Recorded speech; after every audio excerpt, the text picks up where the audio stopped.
As you can see here, what we've got is my F250 2010 pickup truck. Now this baby has been a work truck up in the oil sands, and I've had it for a couple of years. I bought it from a repo yard. But the big headache with it, and you'll show you in a minute, has been driving around with the steering wheel, because the guy's hopping in and pulling on the steering wheel instead of climbing in and using the handlebar. They've pulled the steering and wrenched it around. So what I want to do is just correct that. I'll give you kind of a look at it as I'm driving here a bit. As I said, the truck itself steers very well. The only thing is this misalignment. Instead of being at about 9 and 3, the truck has actually got the steering wheel at closer to 10 and 4. And it doesn't cause any real problems, except for it's just a bit uncomfortable.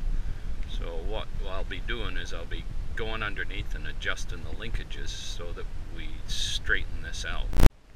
To do this job, what I found you needed was an impact wrench with a 5/8 inch socket on it, a long handle screwdriver, a punch kind of came in handy, some water pump pliers. I've got some smaller wedges here, which there's a couple of spring clamps on this, and a hammer. It's always good to have a hammer, because I always feel that if you haven't hit something with a hammer, it's probably a good time to. And next, I'll show you underneath the vehicle exactly what you're going to be adjusting. This here is what we're going to be adjusting. Now this does not change your wheel alignment. All it changes is the steering wheel alignment. So what we'll be doing is putting some penetrating oil on those threads, which I've already done, allowed it to soak, and believe me, this truck's got about 65,000 off-road miles on it, and it took about 24 hours of soaking in, and then it actually became quite easy to turn the collar on there. It's essentially a turnbuckle. You turn it one way, it's going to turn the steering wheel one direction, turn it the other, and it's going to move the steering wheel the opposite direction. For me, I had to take from this side here, going under, so I was going counterclockwise, and that would move my steering wheel back to the neutral position for me. So anyways, Ford puts on this clamp, they put in a little safety bracket that stops the other two. They're essentially a steel, almost like a hose clamp, or they're clamping the steering arm. I wish I knew a bit more of the technology, the names for it, but I'll try and find that out. There's always going to be somebody out there that will just pick on me for my technology and my names for things, but fuck them anyways. So you got to take this one off.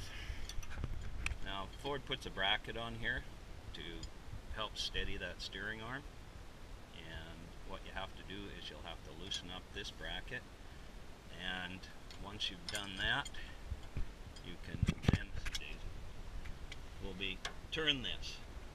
Now for the amount that I had, I know I have to go almost half a turn.